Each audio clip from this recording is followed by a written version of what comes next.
السلام عليكم ورحمة الله تعالى وبركاته. كسو دبادة channel كنا BMA Production وانيو BMA. muuqaalkan waa uu ka duwan yahay muuqaalada hore ee aad igaga barateen in aan idiin soo geliyo muuqaalo ku saabsan casharooyinka gaagaaban iyo muuqaalo ku saabsan teknoolajiyada.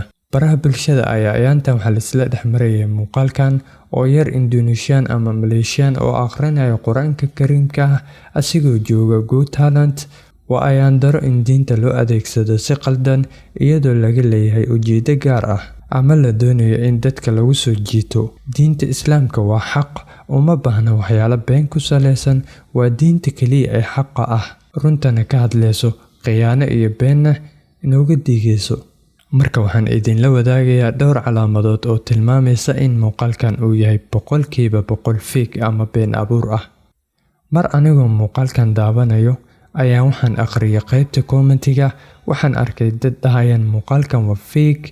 waan yaabay oo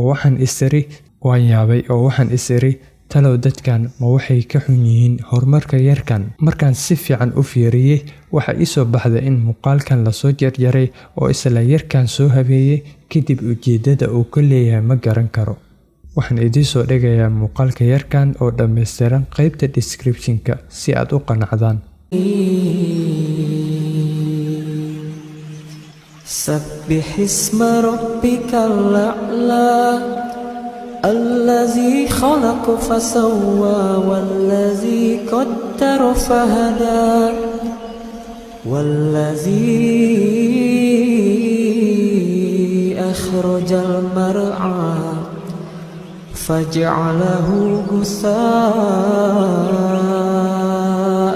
أحوى سنقرئك فلا تنسى إلا ما شاء الله. Calaamada koowaad ee tilmaamaysa in muuqaalkan uu fake yahay waxa weeyaan yarkan wuxuu isticmaalayaa green screen wax la dhaho, yacni marada cagaaran. Wuxuu soo qaatay sawir tilmaamaysa in uu joogo Britain Got Talent. muuqaalka haddii aad si fiican u fiiriso waxaa meesha ka dhex arkaysa kaamirada iyo sawirka gadaale in aysan iswaafaqsaneyn.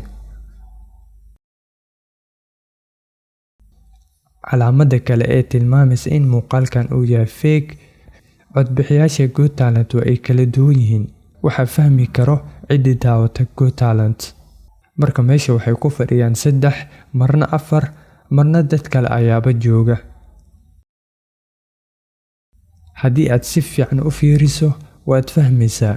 Calaamada kale ee tilmaamaysa in muuqaalkan uu yahay fake, dadka ka soo qaybgalayaasha oo oynaya. Wuxuu ka soo gooyay muuqaal oo yar jooga Got Talent oo ku soo bandhigay heestaasi ayaa dadka ka oysiisay. Alaa bidhikrillaahi tatma'innul quluub. Dhikriga Allah ayaa qalbiga ku xasishaa. waxa baraha bulshada ka socda 90% la iskuma haleyn karo.